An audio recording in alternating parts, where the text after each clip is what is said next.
Hello students, today we will discuss worksheet 20 of subject science which is issued for 19 August 2020.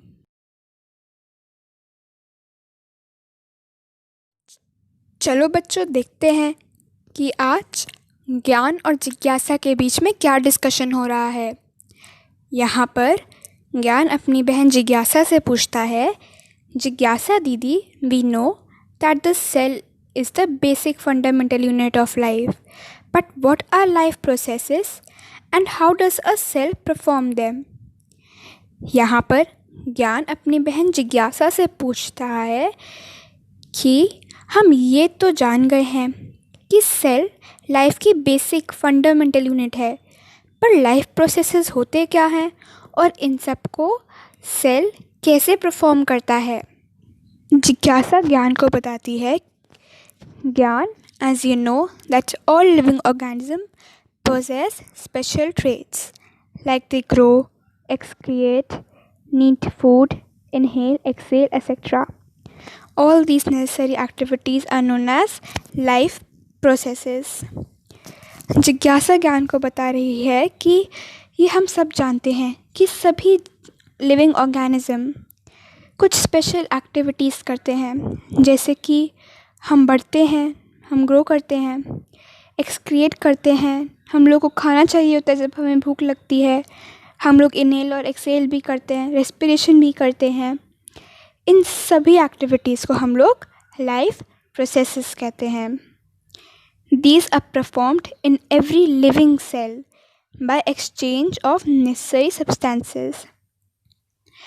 ये सभी life processes एक living cell में भी होती है।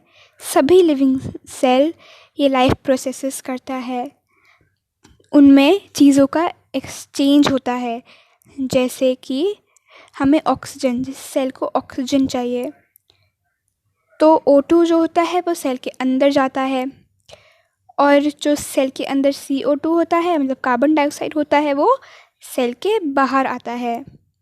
Cell has special component called cell organelles, and every organelle perform a specific task. Cell is able to perform all its function because of these organelles. Cells में कुछ special components होते हैं जिन्हें हम लोग cell organelles भी कहते हैं। सभी organelle के पास एक स्पेशल टास्क होता है, जैसे कि हमारे हार्ट के पास का टास्क होता है कि वो ब्लड को पंप करता है, ऐसे ही जो सेल ऑर्गेनल्स होती हैं उनके पास भी कुछ स्पेशल टास्क्स होते हैं। सेल में जितने भी फंक्शंस होते हैं वो सारे इन ऑर्गेनल्स की वजह से ही होते हैं। सभी सेल्स में एक सेल मेम्ब्रेन होती है, साइटोप्लाज्म होते हैं और न्यूक्लियस भी होता है, और इन्हीं की मदद से सारी एक्टिविटीज़ होती हैं। अब ज्ञान अपनी बहन जिज्ञासा से पूछता है, दीदी, what is plasma cell membrane and what is its function. Gyan अपनी बहन से पूछते हैं कि प्लाज्मा या सेल मेम्ब्रेन क्या होती है और उसके फंक्शंस क्या होते हैं।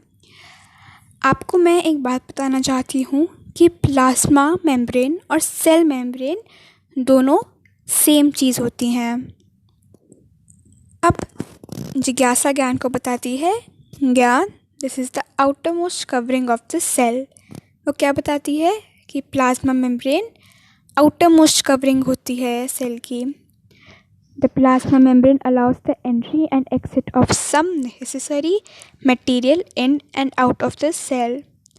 वो ये भी बताती है कि प्लाज्मा मेम्ब्रेन जो होती है वो सिर्फ कुछ ही मटेरियल की एंट्री और एक्सिट अलाउ करती है, जैसे कि मैंने आपको ऊपर बताया था कि जैसे हम लोग सांस लेते हैं ऐसे ही सेल को भी लेना होता है, तो फिर जो ऑक्सीजन होती है वो सेल के अंदर जाती है और कार्बन डाइऑक्साइड जो होती है वो सेल के बाहर जाती है। इनकी जो इन और आउट का जो मूवमेंट है वो प्लाज्मा मेम्ब्रेन ही अलाउ करती है, CO2 को बाहर जाने में और O2 को अंदर लाने में। Only certain material can pass through it, therefore called selectively permeable membrane. इसमें सिर्फ कुछ ही मटेरियल्स आ सकते हैं या जा सकते हैं, तो इसे इसी वजह से सेलेक्टिवली परमीबल मेम्ब्रेन भी कहते हैं। तो हम लोग ये जो ऊपर जो आउटर मोस्ट कवरिंग होती है सेल की, इसे हम लोग या तो हम प्लाज्मा मेम्ब्रेन कह सकते हैं या सेल मेम्ब्रेन कह सकते हैं या फिर सिलेक्टिवली परमीबल मेम्ब्रेन भी कह सकते हैं। The necessary material like O2, CO2, nutrients and water etc. can enter or exit the cell through plasma membrane by diffusion and osmosis process. जो नेसेसरी मटेरियल होते हैं जैसे O2 हो गया आपका, CO2 हो गया, न्यूट्रिएंट्स हो गया आपके, और वाटर, और भी कुछ चीज़ें होती हैं।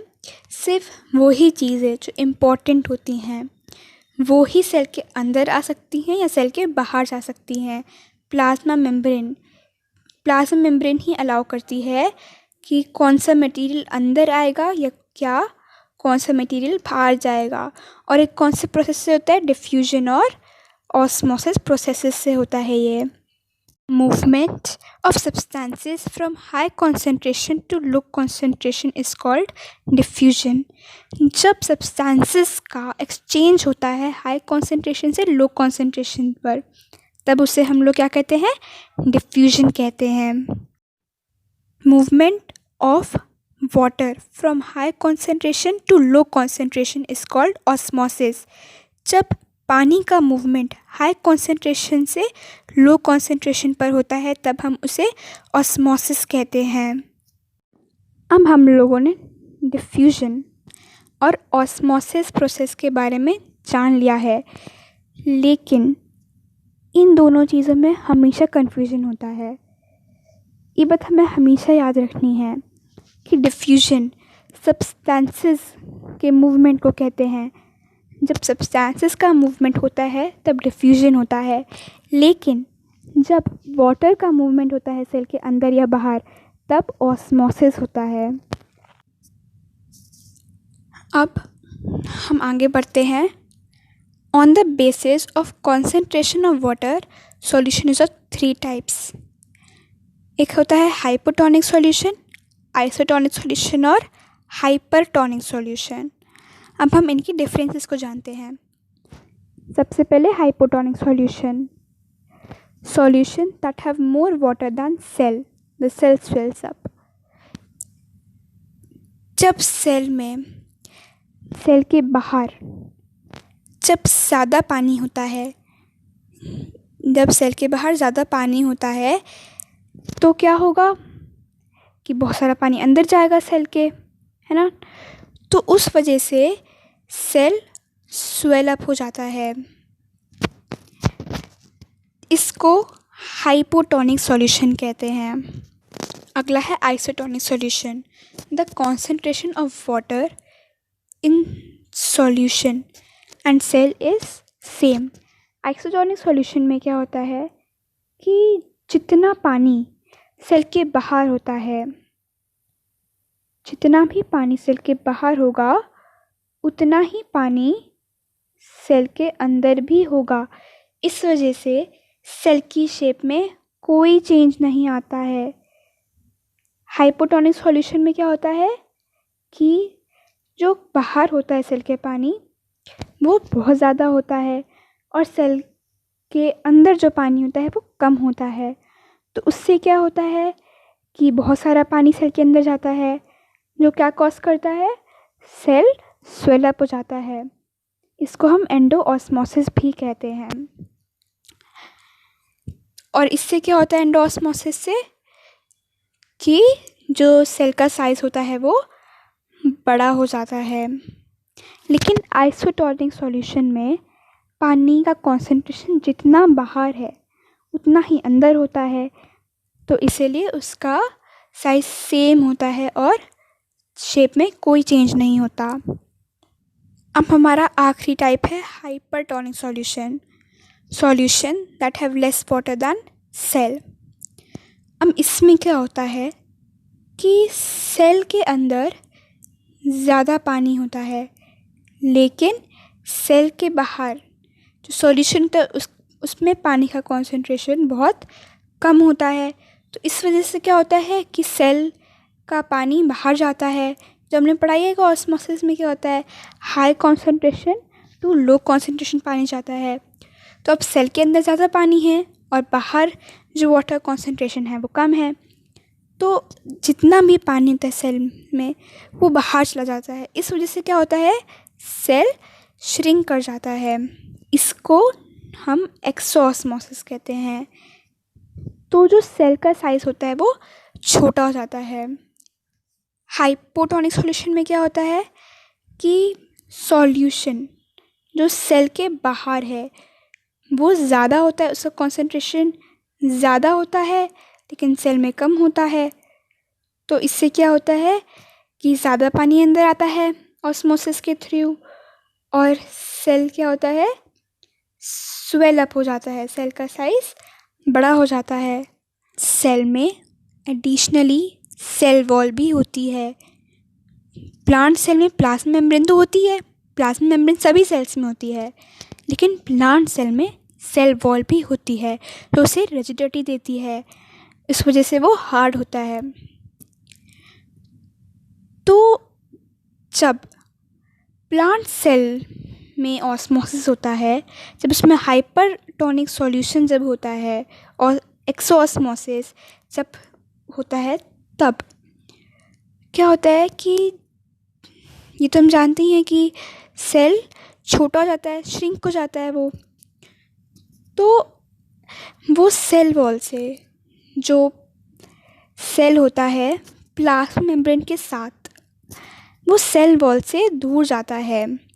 अगर ये सेल वॉल है तो ये सेल जो होती है वो छोटी हो जाती है और सेल वॉल से दूर चली जाती है। इस प्रोसेस को हम प्लाज्मोलाइसिस भी कहते हैं। बच्चों, अब हम लोगों ने आज की वर्कशीट में दी हुई हर एक चीज़ पढ़ ली है, एंड आई होप आपको वर्कशीट बहुत अच्छे समझ आई होगी और आप क्वेश्चंस बहुत अच्छे से अटेम्प्ट कर पाएंगे। मैं क्वेश्चन के आंसर्स भी आपके साथ डिस्कस कर रही हूँ। पहला क्वेश्चन है, what is the importance of cell membrane. Cell membrane की इम्पोर्टेंस क्या होती है। पहले वाले क्वेश्चन का आंसर होगा कि cell membrane is the outer most covering of the cell.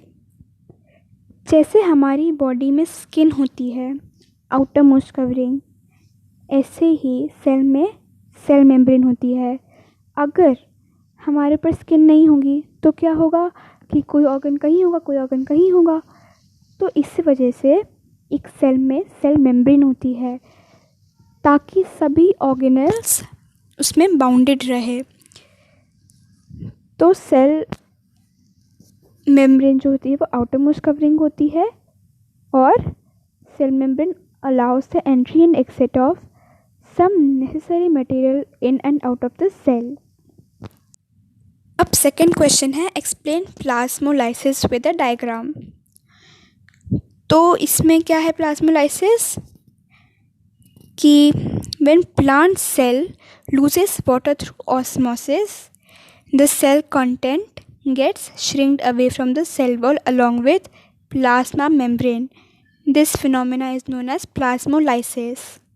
और इसका डायग्राम क्या होगा, ये आपकी जो वर्कशीट में डायग्राम दे रखा है, ये वाला आपका ये इसका डायग्राम होगा। अब थर्ड क्वेश्चन है, which part of the cell is permeable. हम लोगों ने पढ़ा ही था कि प्लाज्मा मेम्ब्रेन जो होती है वो परमिएबल होती है, इसलिए हम उसे सिलेक्टिवली परमिएबल मेम्ब्रेन भी कहते हैं। लास्ट क्वेश्चन है, what changes will occur in raisin and RBC when they are placed inside a hypotonic solution and by. Raisin होती है किशमिश और आरबीसी होता है रेड ब्लड सेल।